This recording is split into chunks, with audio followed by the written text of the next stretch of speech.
बिस्मिल्लाहिर्रहमानिर्रहीम। अस्सलाम वालेकुम। मैं हूँ राना अरसान अली और आप देख रहे हैं मेरा YouTube channel idea club. English 101 के लेसन नंबर 11 पर आ जाते हैं। हमारा टॉपिक है अंडरस्टैंडिंग रीडिंग। जैसा कि आप जानते हैं कि स्टडीज़ में सक्सेस लेने के लिए रीडिंग सबसे एक इम्पॉर्टेंट स्किल है, और पुअर रीडिंग हम सब कहीं ना कहीं पुअर रीडर्स होते हैं, जिसकी वजह से हम स्टडीज़ में आगे नहीं जा सकते, एक सेल्फ स्टडीज़ नहीं कर सकते। लेकिन ये बात याद रखिए कि पुअर रीडिंग एक मसला ज़रूर है, लेकिन ये एक ऐसा मसला नहीं है कि जिस पर हम उम्मीद छोड़ दें। इसको हम ठीक कर सकते हैं, और ये चैप्टर का जो मेन कंसर्न है वो यही है कि आपकी जो रीडिंग स्पीड है उसको बढ़ाए, ताकि आपकी कंप्रीहेंशन बढ़े। अब आप लोग ये समझते हैं कि शायद तेज़ पढ़ेंगे तो हमारी कंप्रीहेंशन यानी हमें समझ बूझ नहीं आएगी टॉपिक की, और हम ये समझते हैं कि स्लो पढ़ेंगे तो शायद समझ अच्छी आएगी। लेकिन आपकी बुक आपको ये बता रही है कि आप जब तेज़ पढ़ेंगे तब आपकी कंप्रीहेंशन अच्छी होगी, और जब आप स्लो पढ़ेंगे तो आपकी कंप्रीहेंशन जो कंप्रीहेंसिव एबिलिटी है वो भी स्लो होगी। इसलिए आपको सही समझने के लिए अपनी रीडिंग स्पीड को तेज़ करना पड़ेगा। तो पहले तो ये बात समझ ले कि स्लो रीडिंग की वजह क्या है। स्लो रीडिंग की वजह है वोकलाइजेशन। वोकलाइजेशन क्या होती है कि हम लोग स्टूडेंट्स या जितने भी मेंबर्स हैं, हम सब क्या करते हैं कि लफ्ज़ पढ़ते हैं मुंह के अंदर ही पढ़ लेते हैं, स्लो रीडिंग करते हैं, जिसकी वजह से हमारा ब्रेन जो है वो हमारे मुंह के साथ कनेक्ट ही नहीं होता। हम बस आँखों से और अपने ब्रेन को चला रहे होते हैं। ये श्योर साइन है हमारे पुअर रीडर होने का। हम इसको कैसे इम्प्रूव कर सकते हैं? हम अगर रिटोरिक को समझ आए, इस मेथड को समझ आए, तो हमारी रीडिंग इम्प्रूव हो सकती है। वो कैसे? रिटोरिक क्या है? रिटोरिक 3 सवाल है, वाई, व्हाट एंड हाउ। कोई भी जो ऑथर है, कोई भी राइटर है, वो इन 3 चीज़ों को अपने जहन में रखकर ही कोई तहरीर लिखता है। वाई, वो क्यों लिख रहा है, व्हाट, वो क्या लिख रहा है, हाउ, वो कैसे लिख रहा है। अगर रीडर भी इन 3 पॉइंट्स को जहन में रखते हुए पढ़ेगा, वाई, व्हाट और हाउ, तो वो बड़ी तेज़ी के साथ रीड कर सकेगा और उसकी कंप्रीहेंसिव एबिलिटीज़ भी बढ़ जाएगी। अब ओके, अब ज़रा हम बात कर लेते हैं वाई पर, कि वाई क्या है, व्हाट क्या है और हाउ क्या है। तो पहले आज हम पहले सवाल का जवाब ढूंढते हैं। वाई। वाई ये है कि ऑथर जो है वो किसी रीज़न, कुछ किसी वजह पर कुछ लिख रहा है। वो ऐसे नहीं कुछ लिख रहा है, उसका कोई पर्पस है, उसकी कोई वजह है। अब वो पर्पस क्या हो सकता है? वो पर्पस जो है वो 3 तरह के हो सकते हैं। वो हो सकता है कि जो राइटर है वो हमें कुछ इन्फॉर्मेशन देना चाहता हो सकता है वो हम तक कोई बात पहुंचाना चाहता हो, परस्यूट करना चाहता हो सकता है कि वो हमें इंटरटेन करना चाहता हो। इन सब चीज़ों को पता कैसे चलेगा कि उसका पर्पस क्या है? उसका पर्पस हमें पता चलेगा 2 चीज़ों के साथ, उसके एटीट्यूड के साथ जो राइटर है, और उसकी टून के साथ। फिलहाल आप इधर आए। फ़र्ज़ करें अगर वो हमें अपना इन्फॉर्मेशन हमारे साथ शेयर करना चाहता है, तो फिर वो अपने कुछ फैक्ट्स लिखेगा अपनी तहरीर में। अगर वो कुछ परस्यूट करना चाहता है तो फिर वो हमें कन्विंस करेगा। अगर वो हमें इंटरटेन करना चाहता है तो वो फिर कुछ इस तरह के सेंस, कुछ इस तरह की इमेजिनेशन क्रिएट करेगा जो हमें लुत्फ़ अंदोज़ करेगी, अम्यूज़ करेगी, जो डिलाइटफुल होगी। अब ये एटीट्यूड और टून क्या है? एटीट्यूड ये है कि राइटर जो है वो किस लहजे में लिख रहा है, किस लहजे में अपनी बात हम तक पहुंचा रहा है। क्या वो एक दोस्त की तरह हम तक बात पहुंचा रहा है? क्या वो दुश्मन समझ के हमें बता रहा है? क्या वो हमें अपने जैसा समझ रहा है? क्या वो हमें अपने से मुख्तलिफ समझ के बता रहा है? ठीक है, लेकिन हमें कैसे पता चलेगा कि जो राइटर है उसका एटीट्यूड क्या है, उसकी पोजीशन, उसका अप्रोच हमारी तरफ क्या है?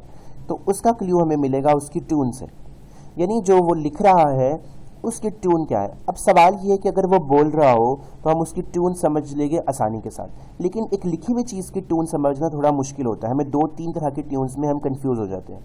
क्या उसकी ट्यून जो है वो ह्यूमर वाली है, सैड है, क्या वो फ्रेंड लाइनस है? किस तरह से हमें पता चलेगा? सिर्फ उसको पढ़कर हमें कैसे पता चलेगा? तो वो ये कह रहा है कि कभी कभार तो जो उसकी ट्यून है वो हमें पहली लाइन में ही पता चल जाएगी, लेकिन कभी कभार हमें फर्स्ट पैराग्राफ में पता चलेगी, कभी कभार हमें उसकी ट्यून क्लियर नहीं हो पाएगी, तो हमें उसको इस तरह के केस में हमें उसको रीड करना पड़ेगा। अब राइटिंग भी एक ही पैराग्राफ में उसने जो राइटर ने बात लिखी हुई है वो डिफरेंट तरह की ट्यून्स यूज़ की हो सकती है। हो सकता है कि पहले उसने ह्यूमर अप्रोच अप्लाई की हो, फिर उसने सैड अप्रोच अप्लाई की हो, तो वो जो मिक्सिंग हो जाती है ट्यून की, उसको समझना भी बड़ा एक इम्पॉर्टेंट चीज़ है। तो ये रीड वाला ऑप्शन वो आपको दे रहा है, वो आपको कह रहा है कि आप पहली दफ़ा रीड करके हो सकता है कि सारे के सारे जो प्रॉब्लम्स है वो सॉल्व ना कर सके तो आप उसको रीड करें, उसको बार बार रीड करें जब तक आपके ये वाई वाला मसला हल ना हो जाए कि वो क्यों लिख रहा है, उसका पर्पस क्या है, क्या वो हमें इन्फॉर्म कर रहा है, परस्यूट कर रहा है या इंटरटेन कर रहा है, और उसकी एटीट्यूड क्या है और उसका ट्यून क्या है। ये तो हमने समझ लिया। अब आते हैं हम अपने दूसरे सवाल पर, वो हमारा सवाल है व्हाट क्वेश्चन, यानी हमारा वो जो राइटर है वो लिख क्या रहा है, ये बड़ा एक इम्पॉर्टेंट मसला है। व्हाट क्वेश्चन को समझने के लिए जो राइटर है वो हमें कुछ थीसिस फराहम करता है।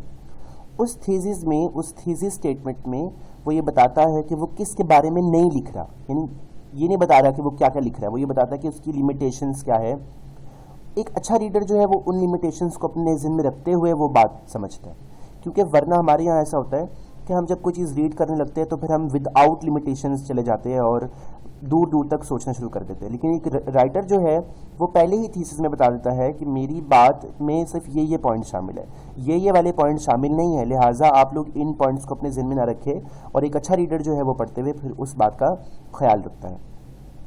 अब ऑथर्स जो है वो अपनी जो इसको कैसे करते हैं, वो सपोर्टिंग डिटेल्स देते हैं। सपोर्टिंग डिटेल्स किस तरह देते हैं, फॉर एग्जांपल अगर उन्होंने एक टर्म बताई है तो उसके साथ उसकी डेफिनेशन दे देंगे, साथ उसकी एग्जांपल दे देंगे, ताकि हमें एक क्लियर सपोर्टिंग डिटेल मिल जाए, हमें समझ आ जाए।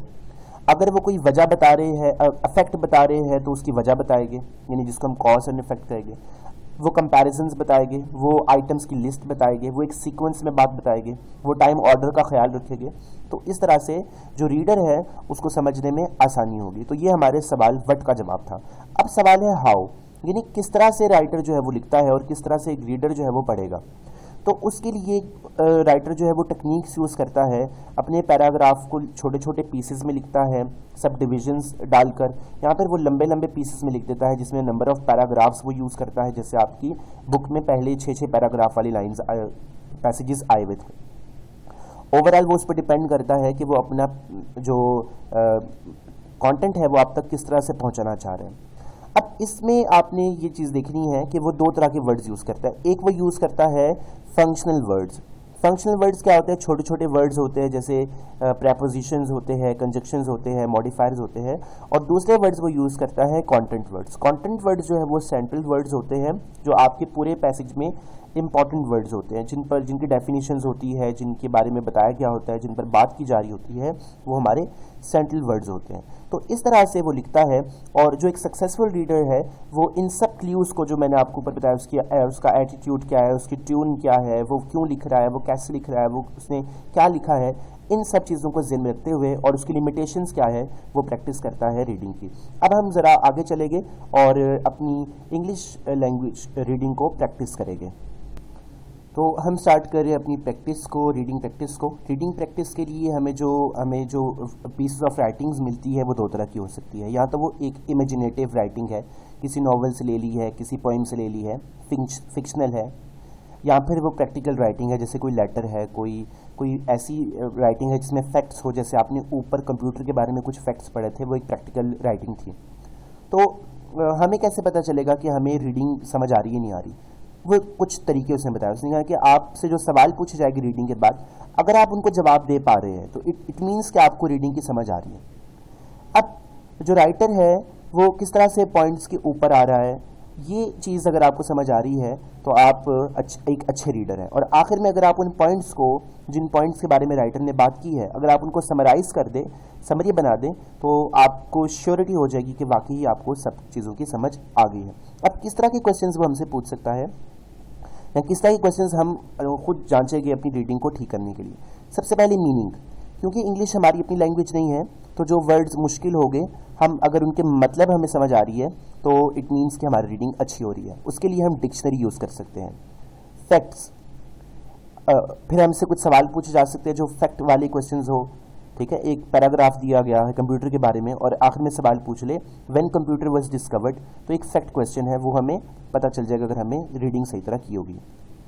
दूसरी ये बड़ी एक इंपॉर्टेंट बात है, तीसरे नंबर पर रीडिंग बिटवीन द लाइंस। कभी कभार जो राइटर है वो अपनी बात को डायरेक्टली नहीं बता देता एक ही लाइन में, वो उसको तोड़ तोड़ कर पहली लाइन में, 5वीं लाइन में, 8वीं लाइन में, 10वीं लाइन में ताकि सस्पेंस क्रिएट करता है वो अपनी बात को समझाने के लिए इनडायरेक्टली तरीके से। तो उस रीडिंग बिटवीन द लाइंस, यानी आपने जो पढ़ना है वो आपने सिर्फ हेडिंग्स को नहीं पढ़ लेना, आपने उस लाइंस के अंदर भी पढ़ना है और वो भी कंप्रीहेंसिव तरीके से। इसके बाद देखिए फॉर एग्जांपल, एक बंदा सोल्जर है हमारी नज़र में, वही बंदा टेररिस्ट है दूसरे बंदे की नज़र में, तीसरे बंदे की नज़र में वो एक फ्रीडम फाइटर है। तो अब राइटर का एटीट्यूड जो है वो हमें बताएगा कि यहाँ पर सोल्जर जो है वो टेररिस्ट है या फ्रीडम फाइटर है। इसी तरह यहाँ कुछ वर्ड्स है जैसे वॉल्फ डाउन, स्लोबर्ड, गजल्ड, ये बच्चों के लिए तो ठीक है कि बच्चे खाना खाते हैं इस तरीके से, लेकिन एक बंदा बड़ा ऐसा खा रहा हो तो फिर वहाँ पर इसका मतलब ये होगा कि वो उसके लिए उसको टेस्ट सही नहीं लगा, उसको लगा जैसे ये बच्चों का खाना है। चौथे तरह के सवाल हो सकते हैं मेटाफोरिकल लैंग्वेजेस। ये क्या है? मेटाफोरिकल उर्दू में आपने पढ़े होंगे, तशबीह देना, किसी को इस्तारा लगाना, यानी ये मेरा बेटा चांद जैसा है।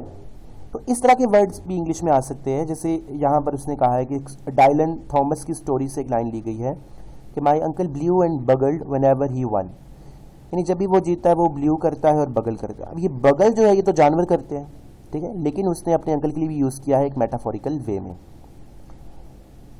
इसके बाद 5वें नंबर पर हमने समझना होता है कि राइटर का स्टाइल क्या है। जैसे सारे इंसान डिफरेंट तरह के कपड़े पहनते हैं, डिफरेंट तरह से बोलते हैं, इसी तरह से सारे राइटर डिफरेंट होते हैं और वो डिफरेंट तरह से लिखते हैं। एक पार्टिकुलर तरीका होता है उनका लिखने का, उस तरीके को समझना बहुत ही ज़्यादा इंपॉर्टेंट है बात को समझने के लिए।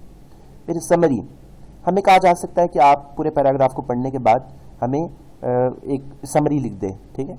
ओपिनियंस, और ओपिनियन बड़े इंपॉर्टेंट है, हमें पैसेज पढ़ने के बाद, समझने के बाद अपना ओपिनियन देना, अपनी कमेंट देना बड़ा एक इंपॉर्टेंट होता है, जिससे ये बात साबित होती है कि वाकई हमें रीडिंग की समझ आई है या नहीं है। जैसे फॉर एग्जांपल वो सवाल पूछ रहा है कि अगर एक पैसेज हमने पढ़ा होम्योपैथी के बारे में और आपसे पूछ रहा है क्या होम्योपैथिक नुकसानदेह है, तो आपने उस पर अपना ओपिनियन देना है कि नहीं, होम्योपैथिक तो नुकसानदेह नहीं है, या अगर आपको लगता है तो उसको ओपिनियन देना है और रीजंस देने हैं, आर्गूमेंट्स देने हैं जो आपको ऊपर राइटर ने लिख कर दिया, बिल्कुल उन चीज़ों को फॉलो करना है।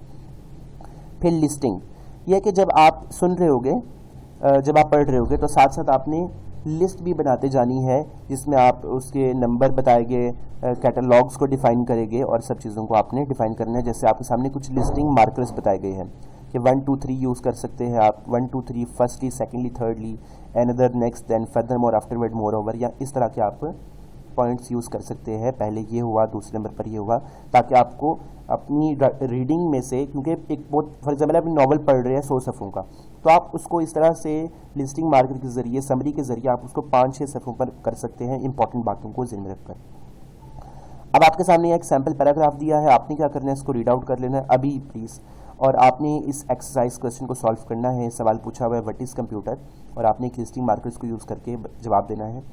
इसी तरह से दूसरा सवाल आपसे पूछा हुआ है, पैराग्राफ दिया है और कहा है कि दरमियान में जो लाइनें छूटी हुई हैं यहाँ पर वर्ड्स लिखे, और आपने ऐसा करना है और मुझे आंसर जो है वो कमेंट बॉक्स में लिख दें, या फिर आप मेरे व्हाट्सएप पे मुझे उसकी पिक्चर सेंड कर दें 030997268080। उम्मीद है कि आपको ये हेल्पफुल लगेगा। अल्लाह हाफिज़।